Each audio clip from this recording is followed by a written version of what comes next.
This is college football at its absolute best. Yeah, they had us the first half, I'm not going to lie. Oh, could be Wayne. I think I got my swagger back. Oh. I love it, baby. Them orange britches. Something about them orange britches. Tennessee wins! By Tennessee to one Jennings. Jennings makes the catch. Ball hit high in the air into right field. Going back is Sayre, and Tennessee can say hello win column. A grand slam in the bottom of the ninth. You can't draw it up any better. We just won a basketball game, and we're very happy right now. McGrath for the win. He got it. If you don't like college football and you watch this one, I'm not sure what your problem is.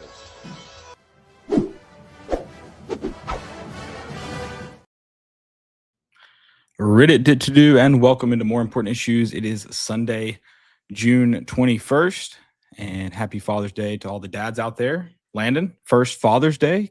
Happy Father's Day. Yeah. Looks like you all had a good day by the pool. I hope you've had a good weekend as well. Good. Thanks, brother. Yeah, it was weird this morning. Raven's like, "Happy Father's Day," and I was like, "Oh." I've been a dog dad for 10 years. What are you talking about? Yeah. But it was weird, just like somebody just saying that to me. I knew like it was coming up, but it was just weird for somebody to like, "Hey, you're being celebrated today." Did your son say it to you, or? Yeah, he did. Okay, I was gonna say you have to like hold that against him for the rest of his life. If we've been trying to sign stuff. Oh, okay. Well, he's not, but we try to sign stuff to him so he gets it. So yeah, eat. This is milk. Is it more? Which one's? That's a popular one when they're eating. Yeah. Is that more? Okay, yeah, more. Yeah. Eat milk. There you go. All right, I love it. Eat more milk. Was that yay, Trey? Is that like congratulations, yay? Is that what that is? All done. Oh, what was this? What was this move? Oh, that's it. All done. Like okay. Okay. Yeah. I hope everybody's had a great weekend as we close it out. It's been. I know. I wanted to spring this on Landon, so you can hop in here, Trey. I didn't want to give him a chance to say no. We've got to talk a little World Cup, the U.S. men's national team. We are just through group stage in the first expanded World Cup, but I'm ready to say it. This is the greatest U.S. men's national team of all time. We're gonna win it. This is it. Give Ponch citizenship. Pay him $20 million to stay. I think I've seen that figure thrown out there. He's doing it all in a Columbia PFG. I love it. I mean, I don't think I've been on here since our Luke Combs. Well, I don't think I've been on here since our first game. I've been traveling, but when I first saw him, I was talking to someone about it, and I was like, "That's the most American coach we've ever had. He's coaching in a fishing shirt. Like that. No one's done that." Yeah. The last episode I talked about that it's been incredible from a sports standpoint, and mostly, I mean, you see our hats on. I mean, Caleb and I were together for the first match, and it's just something different about this U.S. team. The talent and the coaching, top to bottom, and I didn't realize. I mean, I knew it was going to be a big deal that the World Cup was in the U.S. But truly, and honestly, I was skeptical when they placed it in L.A. I knew Seattle was going to be awesome, but what the magic that we're seeing so far, and I know it's only 2 matches, and people will say that, but this is the first time since 1930 they've won 2 matches back to back in a World Cup, which is a crazy stat to begin with. But it's just been awesome. There's something about pride in a country and being an underdog in something from the U.S. Because you watch the Olympics and the U.S. wins a lot of gold medals and everything like that. But soccer is one of the sports that we really haven't broken through the ceiling with. So there's something about being an underdog. On the men's side. On the men's side. Yeah, sorry. sorry. But there's something about it, and it's awesome. I've really, really enjoyed it. So. Yeah, absolutely. It's let me liken, because I did make the joke. It is weird because this is a very talented team. This is the most talent of a starting 11, and probably you could definitely go deeper if you go all the way to the 18 game day roster. It is the most talented U.S. men's national team. But it is weird because you are playing in this expanded Cup, but you haven't played complete slouches. Yeah, most of the teams the two teams you played aren't. We're talking about Cape Verde. They're not. These aren't world beaters. These aren't mainstays. But they're not. You didn't 5-0 Qatar. Like, sorry Canada. Sorry Jesse Marsh. Don't attack me. You didn't 5-0 Qatar. They are good squads, but it is weird because this is an expanded bracket. The most teams ever play in a World Cup. So it let's not pretend it's not the competition isn't a more watered down product than it normally is. Like you can say that, but you look at the tactics so far, the talent that you see playing out of the United States right now on the U.S. men, like this is it's the best team. I liken this to Tennessee fans. This is like the 2022 season where it kind of like snuck up on you a little bit. Like you had hope, but it kind of snuck up on you a little bit. There's guys performing that you didn't really know could do that. I mean, you had Tillman score a goal the other day against Australia. Like that's it's just and you're just kind of like, please don't collapse in some way. And it feels like for me, it's like it's gonna happen to a team it shouldn't happen to. Good news is you play a game that's meaningless. Like you won the group, you're fine. But if just like now the road looks easier, you have Belgium tire on today. Like I don't know, it's really weird. Yeah, I liken it to the 2022 team, like new coach that you weren't maybe fully confident in until it kind of started rolling. I don't know, like Landon, any other thoughts if I compare it to the 20? What questions would you have for me if I say this is the 2022 version of the I have two questions because I'm not a soccer fan and I will never act like I know anything. I've seen the comparison out there to this soccer team in related to college football, and it feels like somebody compared it to we are the Boise State. This year. No, because we're not pesky. Like we're probably going to make it in further than a lot of people should. We win our conference, but the best college football comparison I've seen is 2024 Indiana. I was about to say Indiana. That's the best comparison I've seen so far. Yeah, New coach, kind of not exactly out of nowhere because he has won places, but he hasn't won on this stage. And like, underdogs.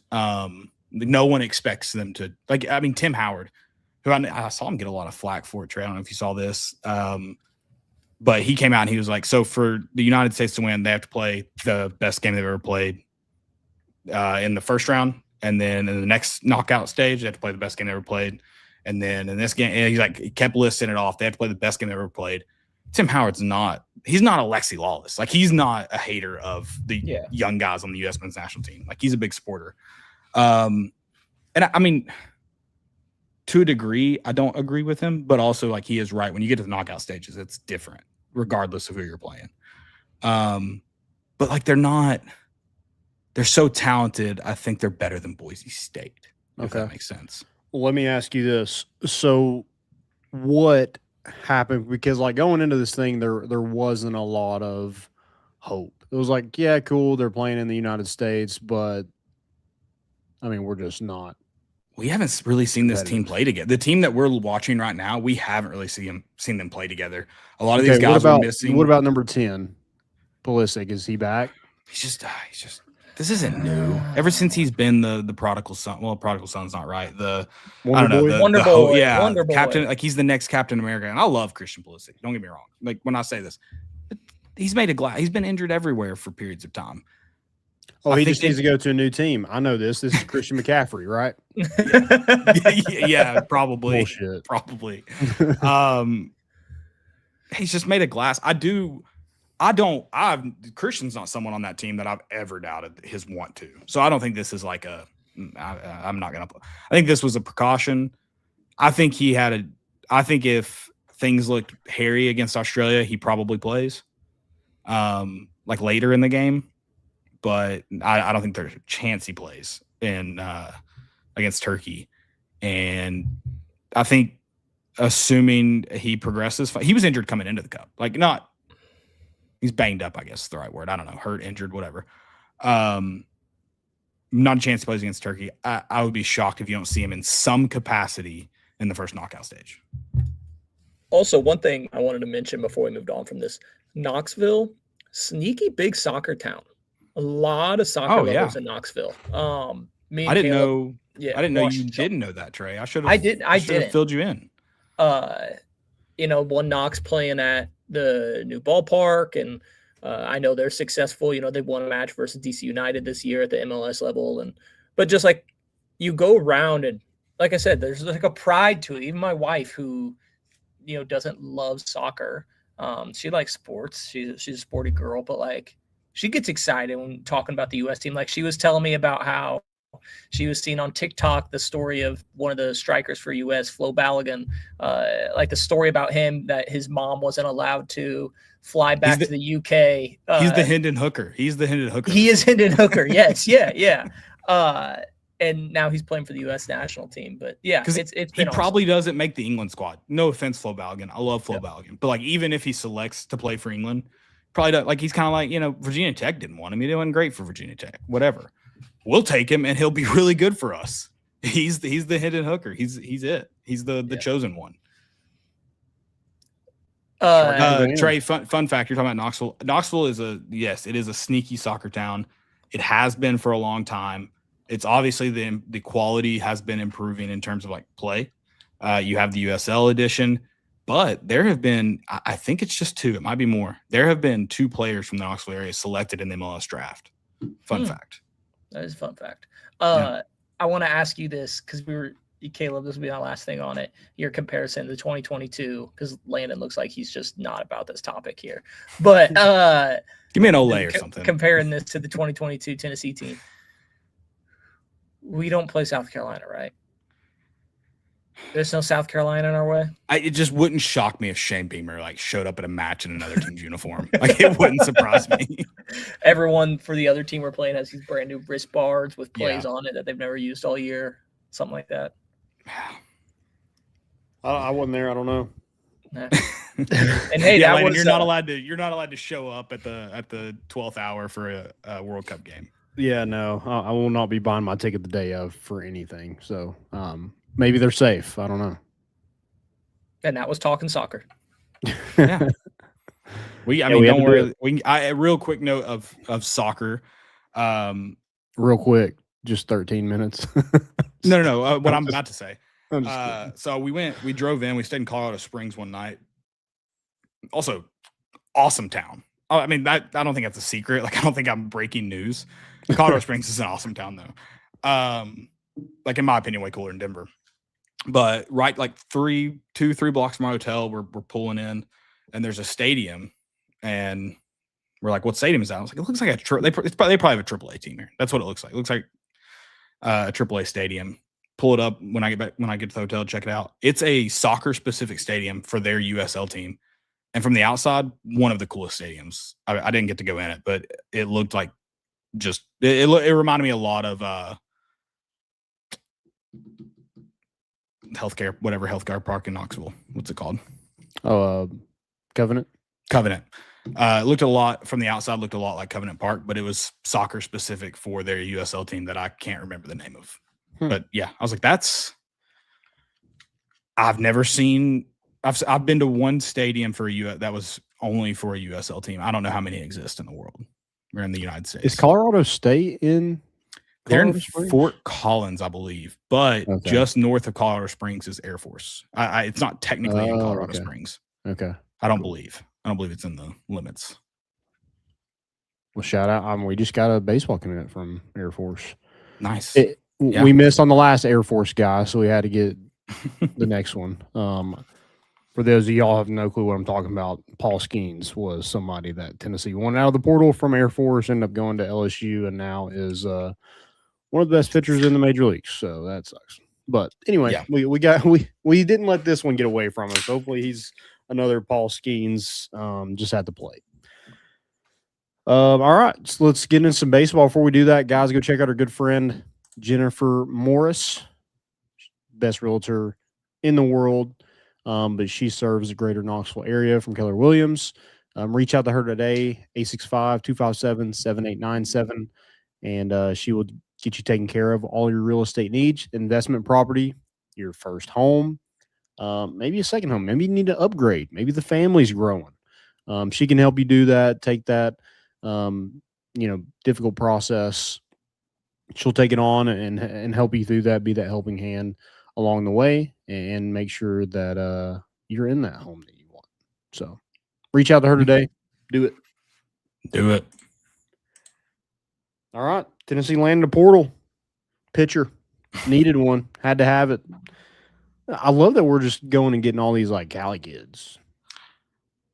Like we are just out west. Just but is that a Blake Burt pipeline? Is that what's happening? Is this maybe? Are we seeing the fruit of his labor? I mean, there's a lot of good baseball in California.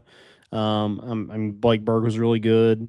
You have Trent Grinlinger, also from California. His brother Jared, from there. Wyatt Hanoian's from California, and then you have Ricky Ojeda. Well, I mean, it's a good thing Bob wasn't doing baseball because he would struggle with all these names we're getting. Well, when they started doing really good and he needed to call a game for ESPN, he would step in because they couldn't find anyone else. Yeah, Tennessee lands one of the best relievers in college baseball, the lefty, 5'11", 185. Has a career ERA of 3.6, 72 appearances. One thing you can't coach, Caleb, and that is experience. And Ojeda has a lot of that. 180 innings pitched, 219 strikeouts in his 3-year career at UC Irvine. And 6 saves. He is, what's his record? I think it's 22-5. Yeah, 22-5 is his career record with 6 saves. So really good reliever. Can start if you need him to. He started, I think, 7 games this past year, 2 in 2025. So can start, but yeah, really good for the Anteaters and sick name. That is a great name. Yeah. Pitch against some really good competition, Oregon State. And I think he shoved against Oregon, who ended up being a super regional team. So really like what they're getting out of this kid. Throws the velo isn't super high, but he throws that off speed stuff with conviction and could be a draft risk or is a draft risk. We'll see what he elects to do. I'm sure Tennessee has a plan for him. Austin Knight has a plan.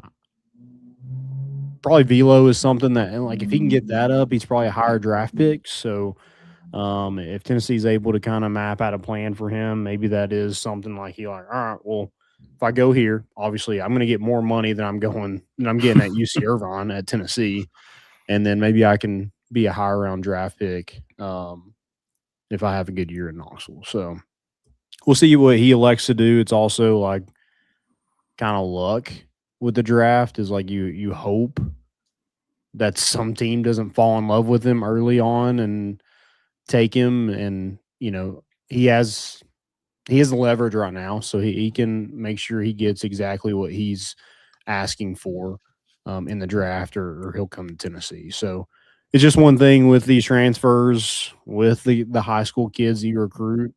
The draft is just always going to be something, unless which it's about to get a lot more confusing. Yeah, which I don't think. I guess it'll be less. I guess it'll be less confusing, but for like the first 2 years, more confusing. Yeah, I think a lot of that is wishful thinking. I don't think that's actually going to pass. Wouldn't that save them a ton of money though? I guess it's where the player CBA wouldn't agree, probably. Yeah, and like I mean, all of your. I think it would hurt the minor leagues. But I think they're okay with that. I mean, they were okay slashing. I think their hope is that college baseball would become what college football is, the new farm minor system. League. Yeah, probably. I don't know. I think that would be a lot because then like it kind of makes it more difficult for college as well, because then they're only going to have to be there for 2 years. Right, but it would be a larger pool because you couldn't go directly out of high school. Right. But you only get to have those guys for 2 years. So like the teams where they have like really good juniors and seniors, Right. I don't know. I just feel like that would. I'm cool with the way that it is. I think it's one of those sports like it's stressful. I would like it for college baseball because you wouldn't have to worry about that aspect of it, the high school draft. But I don't know why it can't be like football and make them stay 3 years. That I was gonna say that. I guess if you have to choose between the two, probably just keep it the way it is. But I wish all of the sports were more uniform. Yeah, I agree. Where you have to if you go into college, you have to stay a certain amount of year, whatever, if you're gonna do that, if you're gonna require. I don't know. It's very weird. It's hard to keep up with. And as you talk about like transfer portal guys who are eligible for the draft, you're like, no, okay, so we're back into not knowing if we're going to get transfer portal guys or not, which I guess you have that problem in football because sometimes they just decide not to show up anyways. Or Right. I don't know. It's all. My thing is like I just don't. How many guys out of high school are ready for like major leagues? Not many, hardly any. It has even been their crazy. first Like year, the last 3 years, your best players have been high school guys or your top draft picks, I guess. for like college or like MLB draft wise. Yeah. Yeah, like you Obviously, they're have- not major league ready, but right. Like that's what I'm saying is like there's not a lot of guys that are major league ready as soon as they graduate high school. right. But that I would that's say also- there's not it's many also a new guys. college thing that guys are coming out and being able to like crack into the majors. That's newer that Mhm. they're Well, appearing still, sooner. it took them 2 or 3 years to develop. So why waste your time playing and I know like the signing bonus and everything like that's a big deal and that's why people do it, which I get.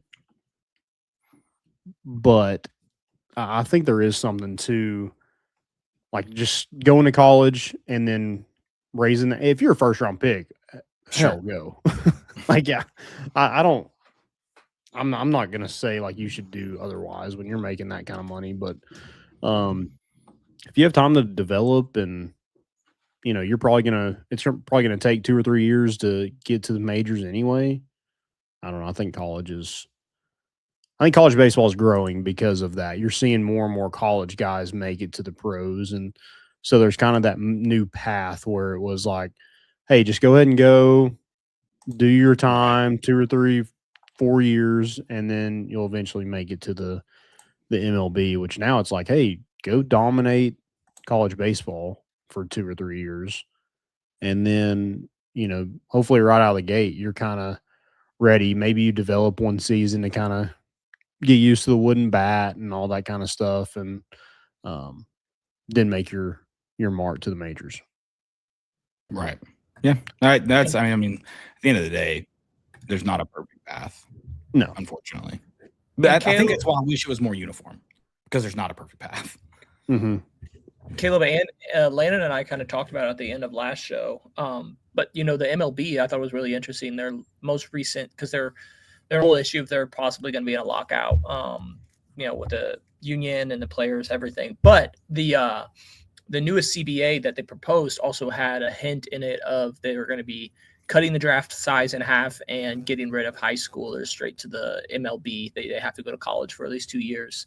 I just thought it was really interesting that we're talking about this, and it's something that is also being brought up at the major league level as well. Yeah, I know this is a hot take because the MLB is the MLB, but the MLB is not the NFL.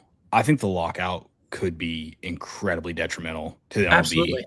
Yeah. In this day and age where if you're gone too long, people will forget about you. Yeah. I mean, this is a society who is very short-term memoried. And if they don't hear from you for a while, they'll forget about you. I think I'm not saying the player should settle or the owner should settle because of that, but I think both sides need to understand that of the 3 leagues, they've got to be in third of the MLB, NBA, NFL, right? Ratings wise. Yeah, especially MLB has not helped themselves with how difficult it is to watch any of their games. So if you go missing for an extended period of time in terms of playing games in your normal schedule, that could be bad. Yeah, I'd say college football is clearly above it as well. Right. And I think it's right there even with college basketball because MLB is very geographical, where in the sense of like if you're in an area that's big into baseball, like in the South it's really big, or in the Northeast with like the certain cities it's really big too. But the difference with the MLB compared to all the other sports is you have the whole summer. I mean, there's no one else. I mean, if it wasn't for the World Cup right now, that's it right now. You know what I feel like this is a good example of like you've already been forgotten about and this is a major event. Don't get me wrong, it's not surprising, and it's being held in the U.S. But there's been zero baseball talk virtually, unless you're going to ESPN because they don't have the rights to the World Cup. So, like, if you get on any social media, unless you're a big baseball fan, like seeking it out, you're probably not seeing a bunch of I haven't seen any MLB content this summer. And I think the World Cup has also hurt the end of this College World Series as well. Where we've had hand up. Yeah. I was traveling last week, but hand up. I haven't watched any of it. I did watch a little bit today to see if Put that Jumbotron operator on, get them ready. If they lose, did you see that? I didn't see it. Oklahoma. They were testing out the graphics last night. Yeah, that's tough. So I did watch today to see if Oklahoma would win it, and I think someone's job is on high alert currently because that's tough. You got to put a fake team up there or something. Come on. Yeah, I was going to ask Caleb. You didn't see Bryce Harper's fake cycle that he I actually did see that. That's funny you mentioned that. I did see that, and when I got home today, I actually played a little bit of the show, and I thought about that because I was in the 7th inning of a perfect game that my guy was pitching, and had a weak bunt turn into a single, and I'm thinking, if that's Bryce Harper pitching, that's an error. I'm at least still looking at a no hitter. Yeah, that's insane. And then I saw somebody else. They tweeted something. They're like, "Hey, what about?" That reminds me of like this guy's like perfect game that was blown, and like somebody hit a home run in like the 9th, but there was 2 runners on base. I'm like, that wasn't a perfect game. Oh, I don't know. It wasn't like recent or anything, but it was just funny how people are bringing that up. We do have a special guest on today. Talk some baseball, talk some portal. And that's our good friend, Eric Cain. Eric Cain, happy Father's Day, brother. Happy Father's Day to you, man. Thanks, man. How's everything going? It's good. It's good. It's, I was out on the water today hanging out with the family. So, the sun has been draining me, but no, it's been good. It's been weird not covering baseball. I know right now you're in the College World Series finals and all that. I'm not saying Tennessee would have made that, but a little earlier start to the offseason this year, but never going to apologize for hanging out with the family. So it's been good. It's been good just covering the portal and trying not to let that thing whip my tail, and it's done plenty of that so far. Yeah. What do you think about were you in OKC when Tennessee played Oklahoma? No, I was not. I didn't travel to that. Okay. So you're the reason why we won it, I guess. Yeah, probably. I mean, I missed the I was out of town the Tegan Kuhn's 15 strikeout game against Texas. So oh man, there was that. But no, that Oklahoma, I mean, I think this is kind of where you're going with that. I mean, that Oklahoma team lost, gosh, correct me if I'm wrong, 4 straight weekends heading into postseason. They were 0-1 in Hoover. They've always had an abundance of talent, right? They were the 11th best team in the SEC. The SEC's loaded. We know this. I mean, those freshman pitchers hit. They just hit later on, and I mean, they're just cruising. So they were up 2-0 earlier today. I mean, it's been really, really impressive. It just goes to show you the depth and quality of the league, and everybody's got talent. It's about who's playing the best at the right time. Some of the best teams typically don't win the College World Series. We know that well here in Knoxville, but it's been pretty impressive to watch. I was shocked because that wasn't a team. That's a team like Tennessee beat. I'm like, okay, thanks, Oklahoma. We got a better regional because you lost.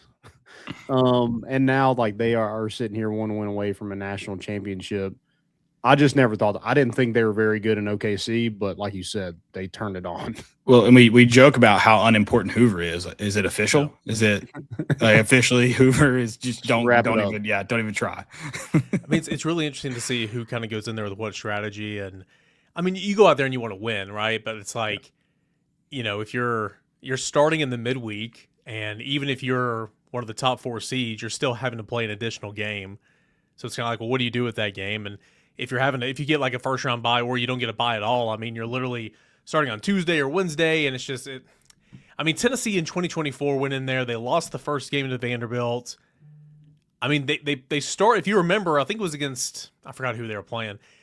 They started a lot of their reserves, so it was almost kind of like, all right, let's get to postseason, and Tennessee just kept winning and winning, and ultimately won the tournament down there in Hoover after dropping the first game to Vanderbilt. But it's still a whole lot of fun. But yeah, it's really interesting to see the strategies that everybody involved down there, because it's fascinating.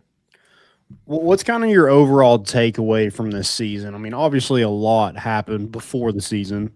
Probably, I don't think people realize how much Tennessee kind of lost you had 8 players drafted in the first 3 rounds. Mm-hmm. So that was part of it. And then you lose your head coach on top of that in October. So what was kind of your takeaway from this season and kind of what transpired? Well, I mean, it doesn't matter what you say. It doesn't matter what I say. People were mad. People were frustrated, just carrying water for the program and all that. I mean, yeah, you're exactly right. Whether Tony Vitello was here or not, Tennessee was replacing 8 players in the field, relying on a ton of sophomores to really carry the load. And I mean, early on, that sophomore class wasn't doing it, right? I mean, Levi Clark turned it on in SEC play, right? But I mean, that's why his overall numbers, at least average-wise, doesn't look that impressive, because in non-conference play, it was rough. Jay never took off. Chris Newstrom was a complete whiff this year. Teagan took a massive step, which was great. Blaine Brown was, again, he wasn't here as a freshman, but Blaine Brown had his moments and all that. But you expected more out of Blaine Brown. I mean, there's a lot of freshmen that, didn't materialize the way you thought, or at least early on in terms of getting better later on. So you had to replace a ton of that. I mean, you had 2 first-round draft picks in the weekend rotation. You completely did you rebuilt your bullpen, tried to go about it a different way. It didn't work. You're going to have to rebuild that thing again, and you're doing that now. And of course, you're relying on some freshmen. So you were replacing a ton. I mean, talent, you still have a ton of talent, but you're replacing a ton of proven commodities regardless. And then you go through fall and you're just moseying right along. And then, the chatter for Tony to San Francisco, Tony linked to Atlanta a little bit. And of course, San Francisco takes off and ultimately he goes, and you promote Elander, and that's great, but still you have to replace Elander's spot on staff. And then you have to make sure that your team stays together. You have to make sure that your signing class stays together. Obviously Frank Anderson goes and Quinn Eberhard goes, and those are, and some other support staff or, members go. And that's a lot of change there in the end of October, 1st of November, right? I mean, his staff wasn't finalized until December 15th, I think, somewhere around there. So again, there was a lot of consistency, but there was also a lot of change. And I don't know, all this to say, I thought the team got better. I thought the team closed really strong, won 3 of the last 4 games. You look at those series wins Tennessee had to finish out the regular season; those were College World Series teams, right? It's just ultimately in the Chapel Hill Regional, what plagued this team all year long kind of reared its ugly. Actually, it's kind of the opposite, right? Like, the offense got hot towards the end of the year. Tennessee couldn't hit worth a dang in Chapel Hill. The pitching actually kind of held them in there a little bit, but ultimately you just didn't have enough pitching this year, and that was going to get you at some point. If Tennessee were to win that game on Saturday, who the heck were they going to throw on Sunday? Was Landon Matt going to throw? I have no clue. I mean, it was an uphill climb, no doubt. Yeah, it definitely felt like you had to win those first 2 games to have a shot. Yep. And that was the same thing with Oklahoma. You're like, hey, we won the first 2. Who cares about game 3? Because that game was terrible. Think about, so it was Texas, Oklahoma, Alabama was kind of the inverse. You lost the first one, won the last 2. But, there at the end, whenever Landon Mack was going through his struggles, or like he was out with arm soreness and all that, it was like, just get the series win. Just get the series win. Just get the series. Who cares? We'll throw a freshman in game 3. We'll bullpen it. We'll figure it out. And that was okay. But in regionals, you have to win 3. And so, it was always like, well, what the crap are you going to do? So, yeah, you're right. You had to win the first 2. If you lost a game, it was going to be really, really tough. Yeah. And the way that ECU game played out, it was the perfect storm, or I guess opposite of perfect for you to advance. It was like, all right, this feels impossible now. No, it really does. And I mean, gosh, for ECU, and I mean, Tennessee obviously has Austin Knight now as pitching coach, but that staff was so impressive. VCU, I mean, those guys they were throwing against Tennessee, you're like, hold up. Look at these numbers. This guy's thrown how many times this year? He's got a sub-3 ERA, and you're pitching on Saturday in a regional?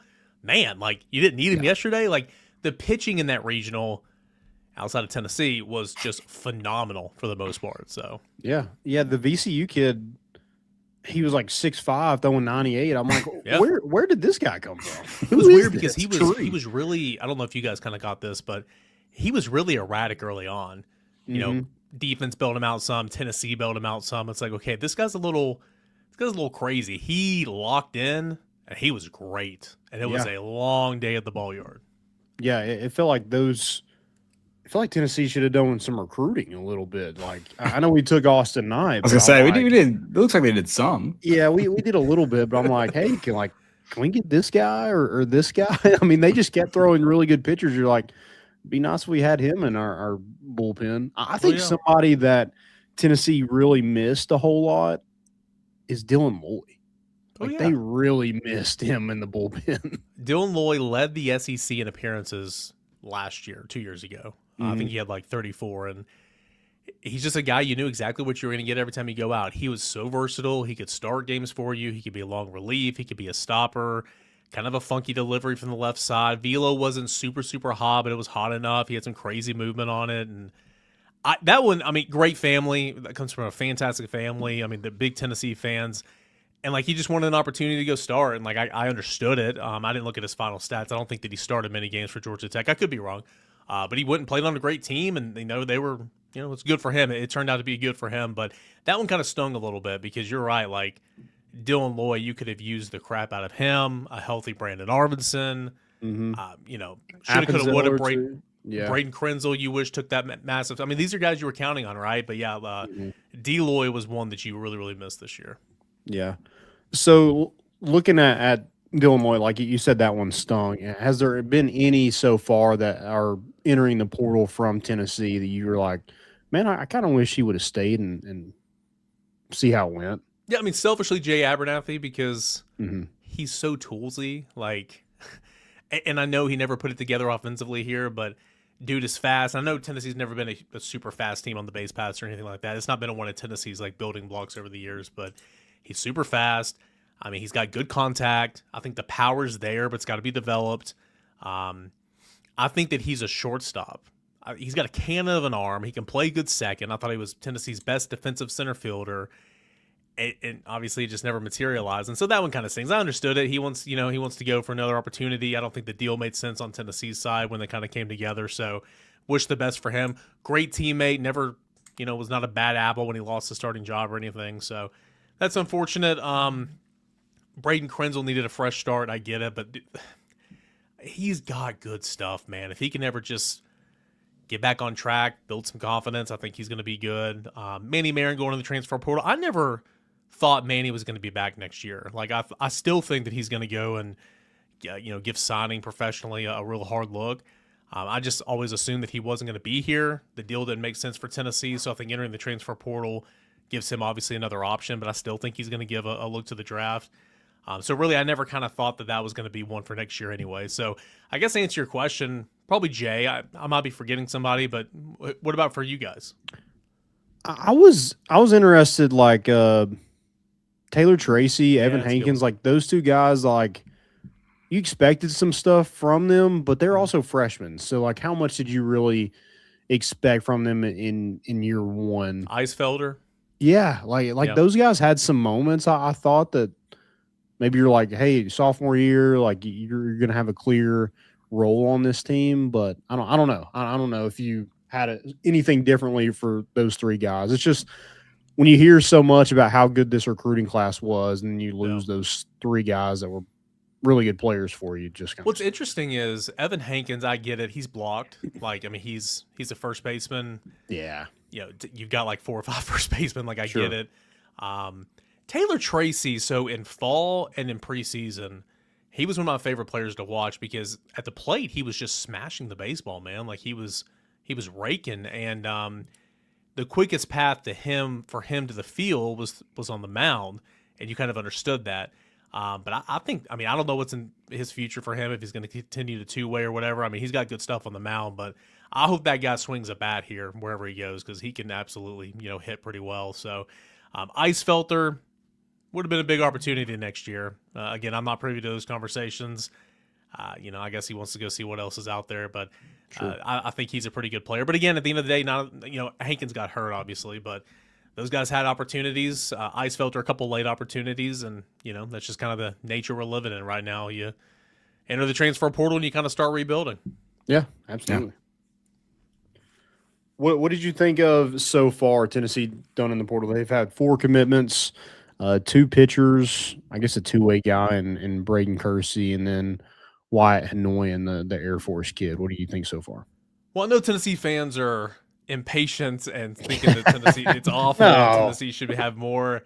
I guess I'll give the old company line here. Like, Tennessee got its earliest start in the transfer portal this year than it normally has. Right. Mm-hmm. Go back and think. And I'm not trying to make excuses, but I guess whatever. Go back and think the last couple of cycles. Fisher, Doyle, Amick, Keelan. I think I'm forgetting a couple other ones. Those were all July commits. So, Tennessee's done really well in the month of July. So it's still kind of early a little bit. But Henry Ford was really late too, wasn't he? Henry Ford was July as well. You're right. Yeah. So it does feel a little bit different when you're like in Omaha and you're like, well, they've got, they might be talking to him, but like it's busy. No. I think that's the harder pill to swallow, is that you're like, well, what have they been doing for a month? It's really when the Cape starts to heat up a little bit. So Right. the Cape got going, I guess it was last week. And Tennessee had representation up there. And I view the Cape, I want to go. I still haven't been, but I view that as like the baseball winter meetings, but it's hot, And so you got all this, transfer portal. Let's meet with this guy. Let's talk with this guy. Let's talk with this scout, this agent. Let's talk with this coach.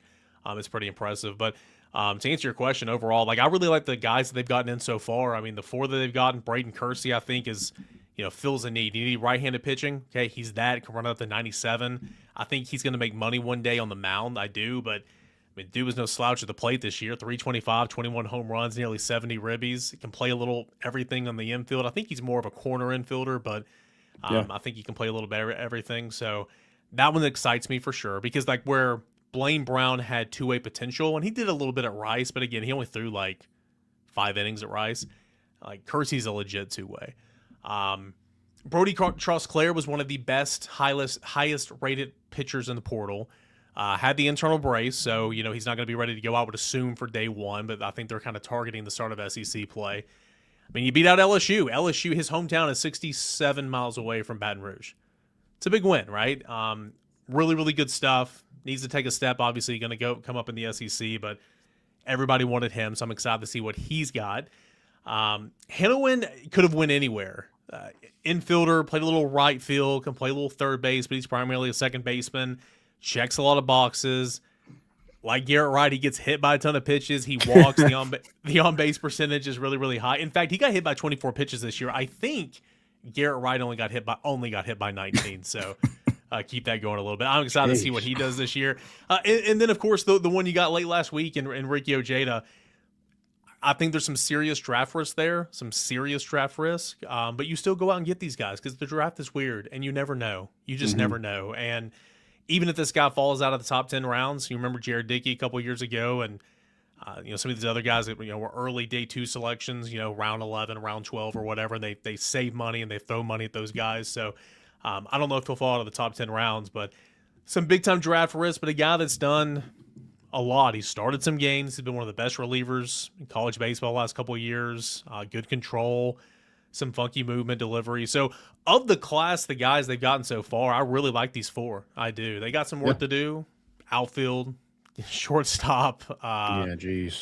You like to bring in a reserve infielder as well, but the guys they've gotten so far, I think they can play. I really like these are really good players so far. Yeah. What do you do at shortstop? There's not a ton of portal guys out there, to be honest. Or are you just trying to, I don't know. What Tennessee did with their defense with a lot of guys that never played those positions turned out to be pretty good. So maybe that's something you're like, hey, let's go get a second baseman, see if he can play shortstop too. Your boy Ross Kiven, Ricky Martinez had a year. Mike Wilson, we were on our way to Chapel Hill and he was in the midst of writing that story. I don't know if you guys saw it. whatever it was about Tennessee's defense. And Ross had a quote in there, like a bunch of misfit toys. And like, I think his lead was like misfit toys lead the SEC or lead the nation in fielding percentage, whatever it is. I mean, hell of a job by those guys. You're right. Like Blake Grimmer playing second base. I mean, he is not a second baseman at all. Henry Ford took a little while. He turned into a third baseman. Still got to hold your breath a little bit. Manny was a good shortstop. He made a couple of errors, but Manny, you felt great at short. You always did defensively. I think Levi Clark grew at first base as well. Grimmer can play first. I mean, it was really impressive what they did there. So, yeah, to your point, maybe, right? But you're also right. Like, I don't think there's a lot of elite options at shortstop in the portal right now. They brought some guys in. They're evaluating. They're talking to some guys. I mean, they have been. We'll see what happens. But it's really quiet. It's aggravatingly quiet for a guy that's a reporter trying to chase this stuff down. Oh yeah. And well, it feels like that's the thing. It's like there's such a bidding war with a lot of these guys. You're hoping like you don't want anybody to know this guy visited. You want him to know he committed. That's all you need. That's all you want him to know. Yeah, no, that's right. But like a lot of times in a lot of years, like the agents are the ones that talk. Like the agents are, telling this national reporter because they're trying to drive the price up a little bit. It feels like that's not even happening as much this year. Like it's a pretty weird dynamic. It's not just here in Knoxville, but I promise you, they are working the portal. There's guys coming in on visits. They're evaluating some options, but shortstop, I don't know, man. Your guess is as good as mine. They got a couple of guys that they like, but the overall pool of shortstops is pretty limited right now in the transfer portal. Yeah, and then outfielder too, like that. That's a big, one in the portal that Tennessee needs to look at. They didn't get the kid from Tulane. He went to LSU, of course. But like that's a big one because Garrett Wright, I mean, you mentioned Jay Abernathy. Those two guys are your center fielders. Who is set up to be your center fielder next year? You're probably going to have Blaine Brown and Wright. We'll see whoever. I guess somebody's going to have to play left. One of these. I think catchers. Tyler Myatt should get some running left. Okay, in my opinion. I was going to say starter, and depending on what the portal does, I think Tyler left and third base. I think he's not a second baseman, but again, another guy was like, oh, well, that guy can play a little second base. That was impressive. I think he's more of a third base left fielder next year, in my opinion. Not saying he's starting, but I think they need to get at least two outfielders. You're right, and I thought that the entire time. Up the middle, that's a priority at Tennessee. It's a priority for a lot of baseball clubs, right? It's catcher, shortstop, center. You want to be really, really good defensively there, and yeah, you don't have a center fielder. You don't have a shortstop right now. You feel really good about your options behind the plate for sure. And can one of those catchers go play something else? I mean, Levi can obviously play first. Stone can play a little bit of first, has in the past. Can Grenlinger play third? I don't know. I'm just thinking out loud here. I mean, in the fall, he played a little corner outfielder, but he's a draft-eligible sophomore. Like, he's not going to get drafted playing left field. He's not going to get drafted. Well, he could, play in third base, but, we'll see. So, yeah, I've always thought Tennessee should bring in probably at least two outfielders. Maybe some versatility there, a guy that can play short, kind of like a Jay, can go out there and play some outfield as well. So we'll see what happens. They got some work to do. Yeah. Yeah, so, kind of what is your kind of day-to-day look like? I mean, obviously you're chasing any kind of lead you can right now because, it is quiet. So, what's kind of your go-to on what you're looking for and the information that you get? Yeah, I mean, well, it's awesome having a teammate this portal cycle with Mike Wilson, who is just freaking Adam Schefter of college stuff. I mean, it's insane. I'm glad he's on my team, and I'm not trying to chase him down this year for sure. Just finding guys who are in the portal, reaching out to them. I mean, it's a lot of you guys like fishing? It's just a lot of. Yeah, just see what happens. Line, baby. Yeah. See if you get some nibbles. You'll get lucky and kind of walk your way into getting some phone numbers and chasing that stuff down. That much drinking involved, huh? Sounds like a good time. Sometimes you feel like it. But no, just reaching out, trying to find some guys in the portal. Like, hey, is Tennessee? Sometimes Tennessee's involved there, but it's like, hey, is Tennessee a factor here? Have you heard from Tennessee or anything? And sometimes it's like, hey, you're in the portal. Has Tennessee reached out to you? I'm legit trying to figure it out. Yeah. So just chasing that stuff there, and trying to put the pieces together and kind of seeing what's for Tennessee. Looking ahead of the draft as well. I mean, again, you talk about roster construction and management and all that, and I've been I've been pouring over the top 200 MLB pipeline prospects. I did the top 500. I think I did it this morning. Baseball America, which that should be updated here pretty soon because I think the one I looked at was like at the end of May. And I mean, Tennessee signing class, like 18 signees, 11 of them appear in the Baseball America top 500. I mean, you're going to be sweating a lot of this stuff in the draft as well. So kind of looking forward to that too. Yeah, which is a good thing. Like you want to be in the position where you are sweating out the draft, but I'm sure that can add to the gray hair a little bit. I mean, Josh has said it over the years. Tony said it over the years. Like you're not where you need to be as a program if you're not sweating some of that out in the month of July. And the draft's not really gone Tennessee's way at points in times when it comes to portal commits and stuff like that. So, hopefully there's some things that side with Tennessee as well. And another one, we haven't even talked about him. Like, I think, again, as we say here, June the 21st, like, I think, I'm not going to put odds on or anything. I think there's some serious thought to signing and going ahead and beginning your professional career. But, like, Blake Grimmer, if he's back next year, that is huge. And Blake Grimmer could be a guy that could play third base next year if he's back. I know Tennessee would love to have him back.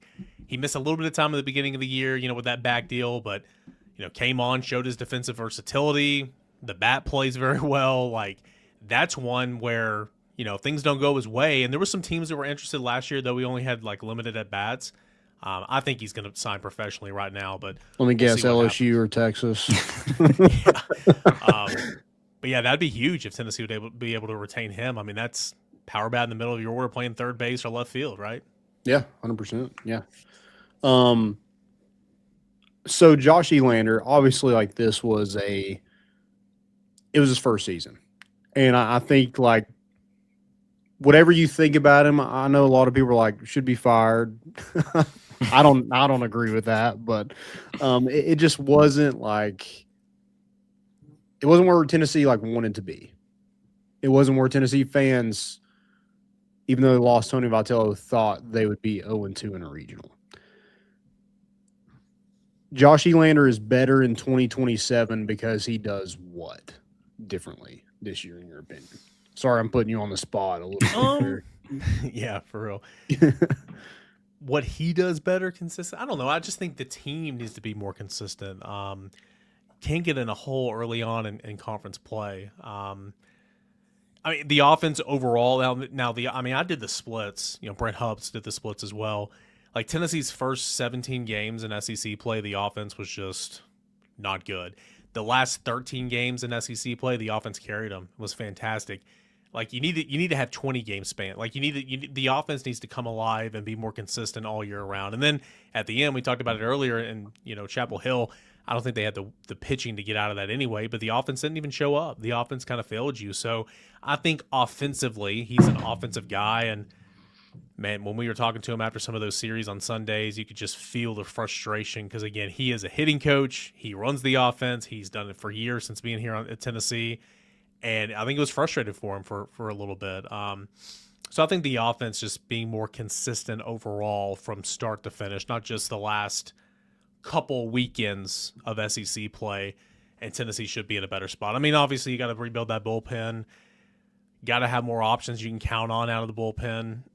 Need to have good starting pitching and all that. But I think the offense just finding some more consistency overall throughout the season. I think Tennessee will be a lot better. Again, it's a college game. You don't have to be perfect, right? It felt like Tennessee had to be perfect so many times because they just didn't have arms in the bullpen to count on, and you lost some games that way. Yeah, I think they need to be a little bit more competitive at the plate.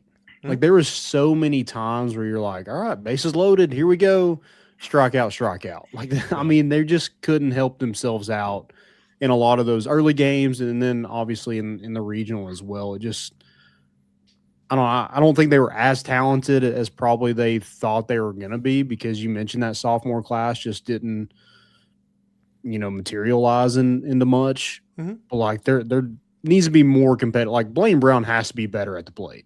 Yeah. Tyler Myatt has to cut. If he's going to be an everyday player, he's got to cut down on strikeouts. Mm-hmm. Yeah, I was looking at that today. I mean, Tyler Myatt, and I don't have his at-bats, but I think he had like 34 strikeouts and 19 walks or something, and that's just not a good, I mean, the power's legit there. Like, it's dangerous. Oh, yeah. It's legit, but the strikeouts are way too much. I mean, for as good as Blake Griffin, for as good as Blake Grimmer was, like, God, he struck out a ton as well. Like, just so many strikeouts there. Henry Ford was really solid and good. Like, he did a lot of his damage. I don't want to, it's going to sound like a slight to him, and I don't mean for it to be, but like, he did a lot of like power damage in midweeks. He still had like the third or fourth best SEC average for Tennessee. I mean, he was just consistent. Like, you needed more of those type of guys. Against, but he would go there and strike out on 3 pitches. Like, he's swinging immediately. I'll tell you what Tennessee's going to lose, man. Like, Reese Chapman was good this year. Reese Chapman was he was consistent. I was going to say, losing the consistency on an inconsistent team. Yes. Is him suck. And Garrett Wright. Those are going to be your 2 biggest losses probably in that lineup. Yeah. And again, like Levi, like, I thought earlier in the year, like Levi was like battling, just wasn't getting rewarded. I remember we left Arlington. I was saying Amarillo. We left Arlington, and I was like, man, Levi Clark was like 1 for 12 this weekend. But I tell you what, he looked about as good as anybody out there at the plate. Like, he was just smoking the ball, just running into outs, and like it never took off from there until later in the year. Like, I thought Levi ran into some bad luck, but you get more consistency out of Levi. And you're right, man. Blaine Brown's got to be a dude for you. Like, he was missing in action way too much this year. Yeah. I mean, he started the year hitting number 2, finished the year 8-9, and then the last game of the season wasn't even in the starting lineup. Like, he has got to be a dude for you this year. So, yeah, I mean, whatever they did with Blake Burke after his sophomore season, where they like, hey man, if you just hit it to the left side over here, yeah, look what happens. The whole team is over on the right side for you to hit. Like, if you can just slap it over there, you got a double. Blake Burke made so much money his junior season. Obviously, the home runs and power is going to be there, but the fact that he just let the ball travel and hit it over to the down the line. I mean, I think he led the SEC in doubles that year. He did.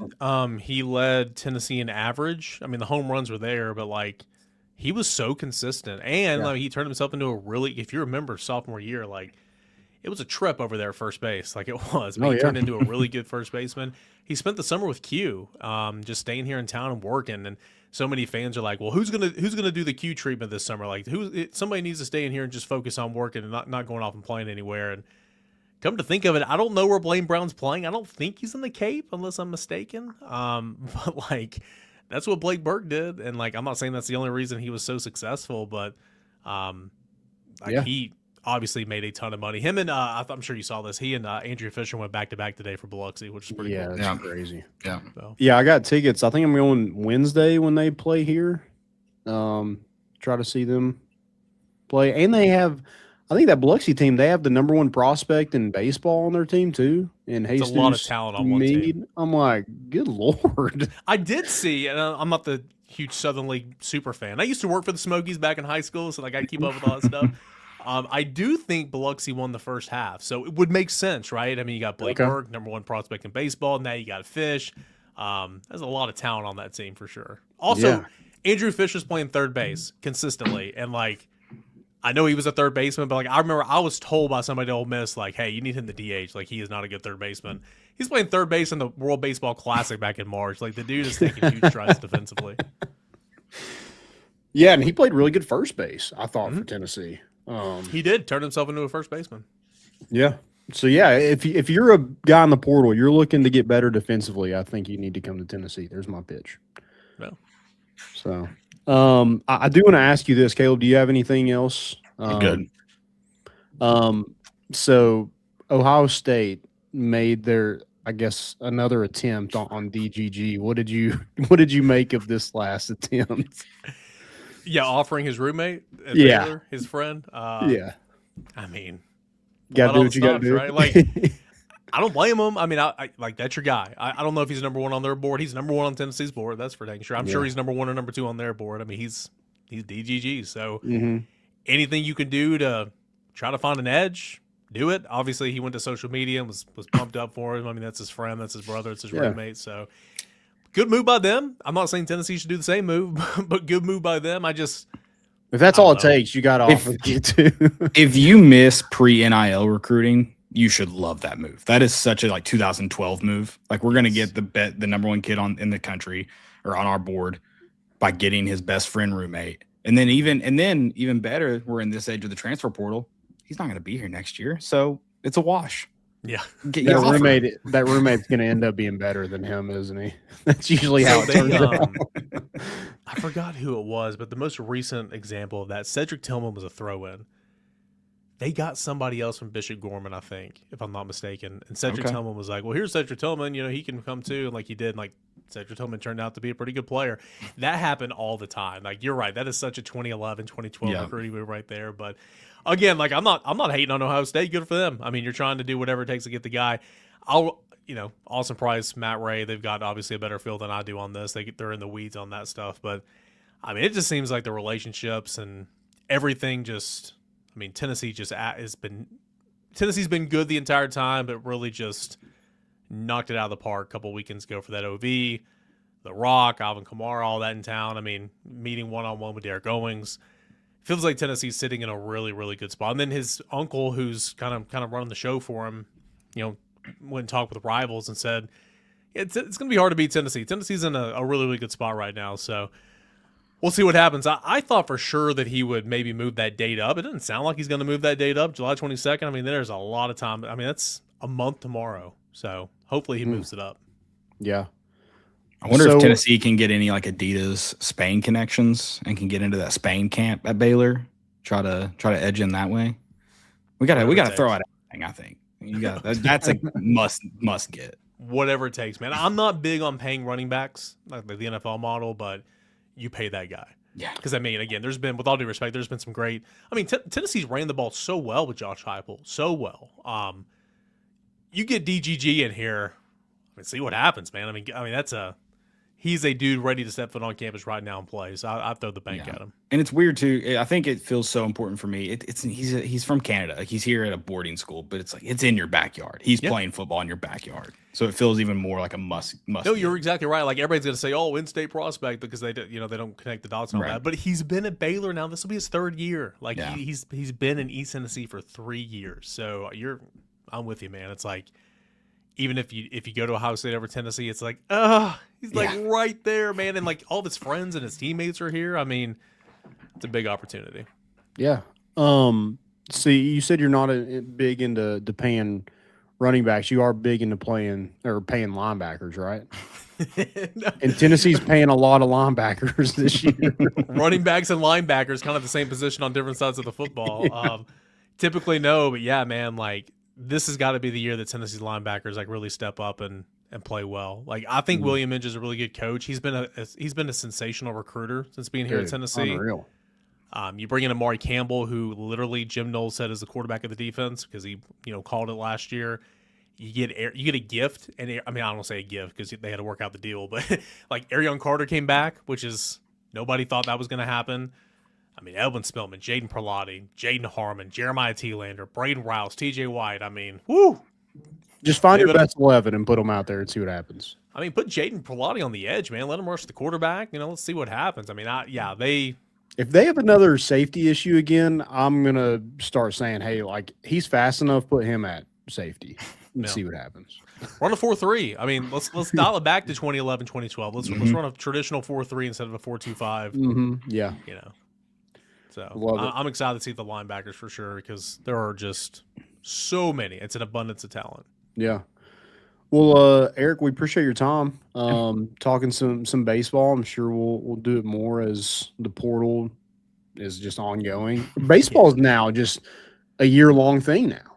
Dude, it really is, man. And everybody's like, oh, sucks the season's over, but I bet you're happy to be home on weekends and all that. And I'm like, I mean, yeah, but I'm busier. The portal is so long, and then you go into the draft, and then it's all right, you get 2 weeks, and it's all right, football camp, here we go. But hey, yeah, it's better than a real job, is what I tell people. So I absolutely love it. There you go. Yeah. Perfect. Well, Eric, we appreciate it. When's the last time you had pals? I was in Jefferson City yesterday. I was like, should we stop? We stopped at Twin Dragon instead. Ooh, okay. That's another staple. Dude, hey, it holds up 10 years later, man. It's good.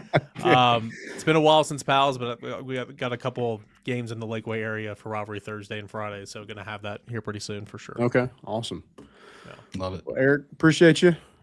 Have a great rest of your Father's Day. Hope the kid is asleep, I guess, by now. He better be asleep. I came down here when it was bedtime, so appreciate you guys. Thanks so much. All right. Thanks, Eric. See you. Appreciate Eric Cain hopping on. You mentioned Pals. Have you heard the good news? Because I had it this week when I didn't know they were in Denver. But have you heard the good news? They're in Denver? Not Pals. But I would say similar because I've heard some people like, oh, Pals is overrated. And I'll push back on the overrated, but it's not just hands down the greatest thing of all time, but it's consistent and it's good. Whereas most fast food nowadays, especially, is not consistent. Sure. In-N-Out is in Denver, so I had it this week, and it's coming. See, like you're doing the same thing people do with Pals. You're doing the same thing people do with Pals. Trash, dude. Yeah, it's not good. It's not. Whose burger's better than In-N-Out? McDonald's. No, it's not. Okay. Freaking station I can't have. Sonic. I mean, No. a Whopper's better than an In-N-Out. Freddy's. Yeah. Steak and Shake. In-N-Out. Yeah, I don't like Steak and Shake, or not Steak and Shake. In-N-Out. I knew you were going that way. That's why I popped on here. Their fries ruin it for me. Like you can't. Okay, that's okay. That's fries. I will. That's a fine take. I mean, you just gotta throw more salt on there than they put on there, and they're fine. I think what sets like the Pals and the In-N-Outs apart are the consistency. Whereas like McDonald's, yeah, I can roll up and I can get a really good burger at McDonald's. I'm going to the same McDonald's an hour later and it's hot garbage. Same with Sonic. Same with Wendy's. Yeah, I'm not. But every time I've eaten it In-N-Out, I've been very pleased with the burger. And it's not expensive. Maybe it's just because I'm East Tennessee, but I think Pals is way better than In-N-Out. I would opt for Pals over In-N-Out, but I'm also about to have an In-N-Out 5 minutes for me, and I'll eat that over McDonald's every day because I know. Is it coming to Maryville? Mm-hmm. Wow. What's Maryville? I mean, you move there and they get everything. Yeah, man. I mean, that's how things go. I'm the shaker and the mover. Getting a Costco now. Are you going to cheat on your neighbor though? You can't be getting an In-N-Out when you got a Hardee's next to you. That's another garbage. Yeah, hot garbage. I do want to mention this before we didn't get to do it when he was on, but appreciate Eric for coming on. Also, if his stuff, he does a great job covering baseball, football as well. You can check him out at VolQuest @_Cainer. I think it's his, @_Cainer. So yeah, just go check out his stuff. Just a great dude. Known him for, good Lord, 10 years? Longer than that. Like 13 years I've known Eric Cain. So we're teammates, former teammates on the gridiron in Jeff City. Talons up. So yeah, appreciate him. But yeah, go check him out. He does a great job covering Tennessee athletics. Yeah. Real quick litmus test. What are your thoughts on Whataburger? Breakfast, pretty solid. Burger, nah. Okay. All right. That's fair. Like the breakfast is pretty fire. The only thing I have ever gotten is the honey butter chicken biscuit, and it's phenomenal. Yeah. It's one of my favorite breakfast items. Yeah, that's what I got too. I think their burgers. I mean, I've had a good burger from there. It's the consistency aspect that I appreciate because listen, you don't think I'm rolling up to McDonald's and getting a McDouble, 2 apple pies? Get out of town. I just know. I know. Bringing back the fried apple pies. McDonald's. They are. Oh, I just always gotten the standard apple pies. Yeah, I will, dude. I'll say this. Speaking of fried stuff, I had an empanada at the Denver airport today. Oh, gas. Like I was like, let me go spend $12 on an empanada again. It was that good. Last burger one. Get the price out of here. I think Five Guys destroys In-N-Out. 7 Sure, but that's two different price points. One I'm going to celebrate with my fiance with, and the other one I'm picking up lunch. Five Guys is more expensive than a bridge. Yeah. No, I agree with that. I love the day I found out I just don't love Five Guys. I used to date a girl who didn't eat wouldn't eat burgers, like that ground beef, and she was out of town. I was like, I'm going to Five Guys. Did you?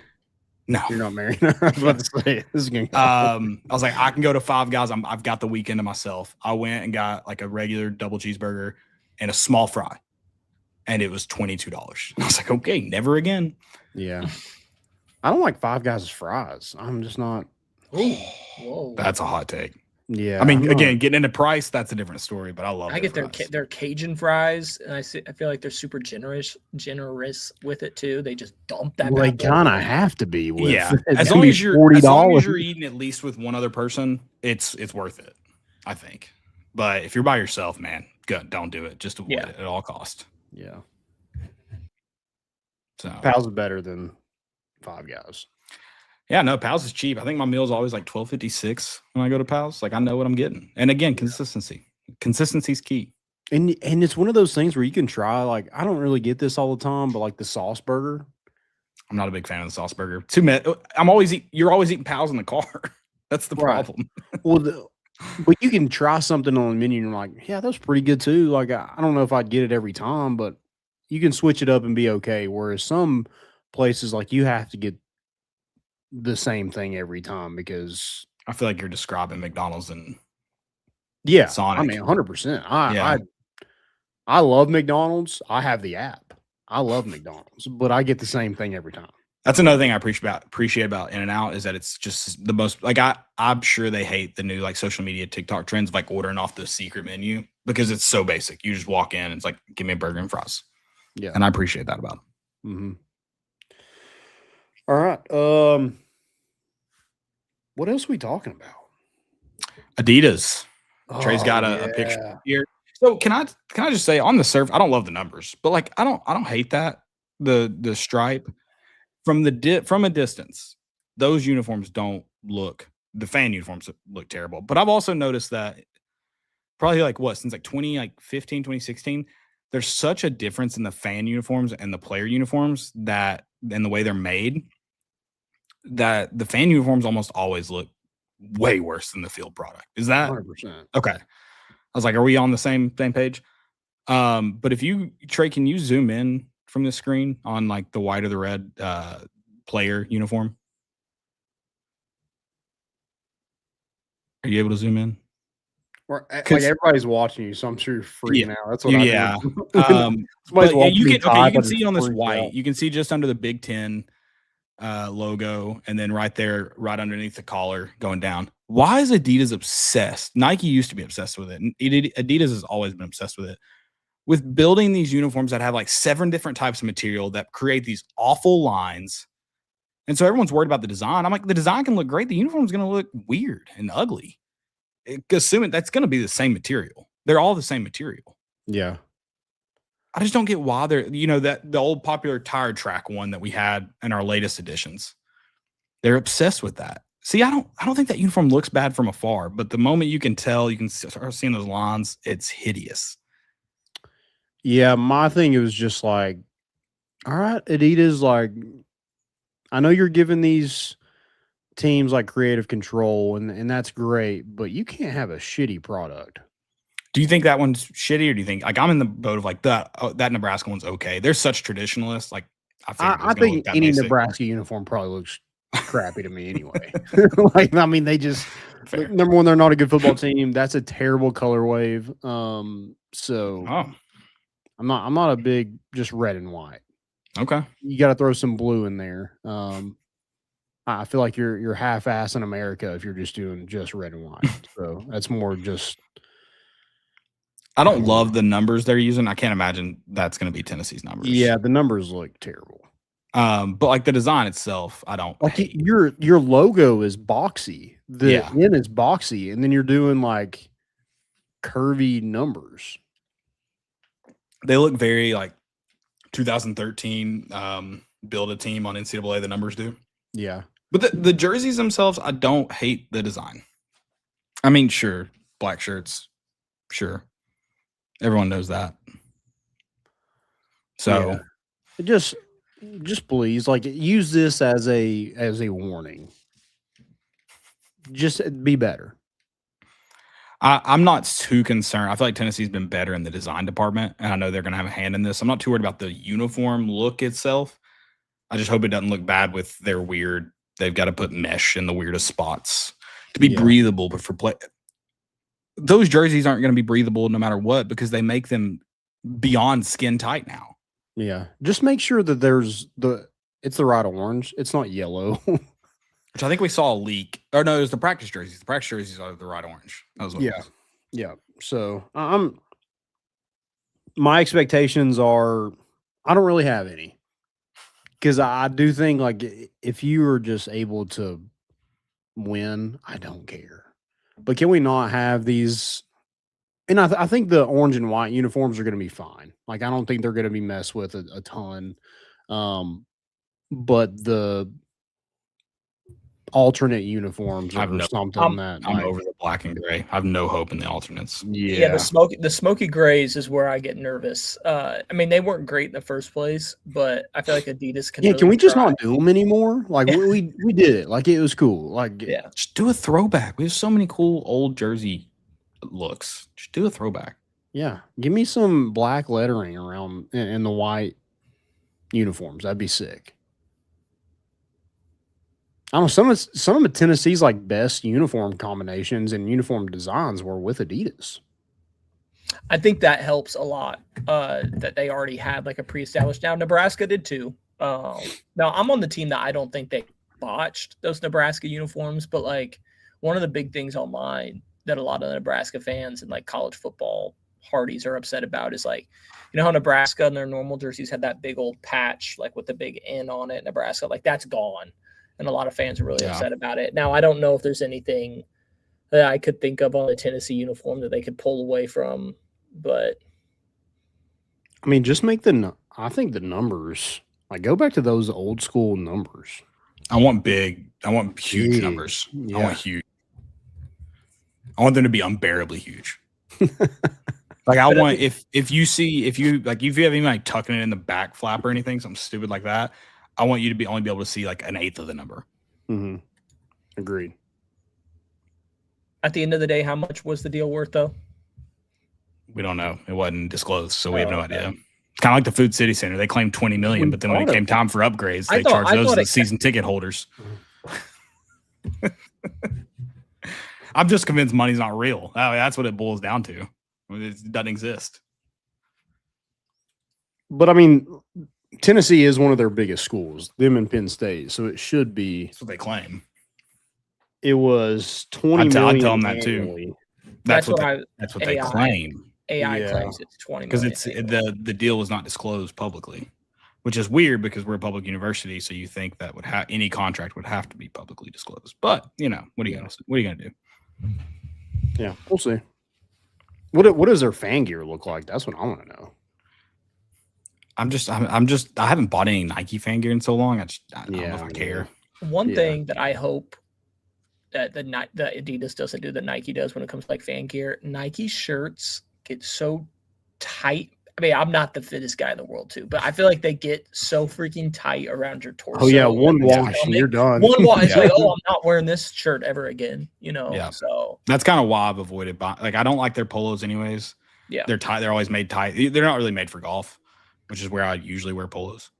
And then their shirts shrink, so I just go with people selling comfort color shirts, and then some other branded polo. And you can buy so much gear elsewhere now. Like, it's not just Alumni Hall Ball Shop anymore. Right. So that's nice. Yeah, I don't really have a ton of expectations, I don't think. I do have a question for you guys. Do you think... All right, so what game, if Tennessee beats LSU at home, but you got to give up one game they should win, which game is it? Wait, so one more second. If Tennessee wins versus LSU, are you can saying guarantee a win against LSU, but you drop a game you shouldn't? Wait, what were the games you say they should? Kentucky? Yeah, Kentucky, Vandy. Georgia Tech, Vandy. No, we're not throwing Georgia Tech. This would just be SEC. Okay. Georgia Tech, that would probably be an easy one. I can't lose to Vandy. I can't do it again. Vandy, Kentucky. Let's go South Carolina. I can't lose it. Oh. All of these would be tough pills to swallow. Losing to Shane Beamer, losing to Alex Golish, who I wouldn't care to lose to, but it's just he's coming back to Tennessee. If this was an away game, I'd probably say Auburn. It being a home game, I don't think I could lose to Alex Golish. Is it Kentucky and Wilson? I mean, maybe. I think it's the only one I'm willing to give up. Or Arkansas. Arkansas. You could give up Arkansas. Oh, that would suck again too. That would suck. Which one would suck worse? I think Arkansas away would suck worse than Kentucky at home. I think logistically, you take the fan perspective out of it. If you're telling me I beat LSU, you can have Texas in the last week of September. But it's a game we should win. Oh, we have to. Yeah, it has to be a game we would win. Yeah, we're going to be favored in. So Auburn, Arkansas, South Carolina, Kentucky, Vandy. I don't think I can lose to Shane Beamer. If I know I'm going to win it, I can't give you that. I don't. But at that point, it might be an interim. So would you pick that one if it's an interim? Yeah, I think. All right, if it is an interim, give me South Carolina. Okay. But if it's not, give me Arkansas. Yeah. I think a great answer is one that's not at home. Do any of the away games. I don't want to lose to Kentucky at home. Yeah, you can't lose Kentucky at home with a first year. Don't want to lose to Auburn at home. I don't want to go to Arkansas. That'd be 2 in a row that we go to Arkansas and lose. That would suck. That'd be 3 in a row, right? Yeah. But I guess 2 recently, yeah. But 3 at Arkansas in a row.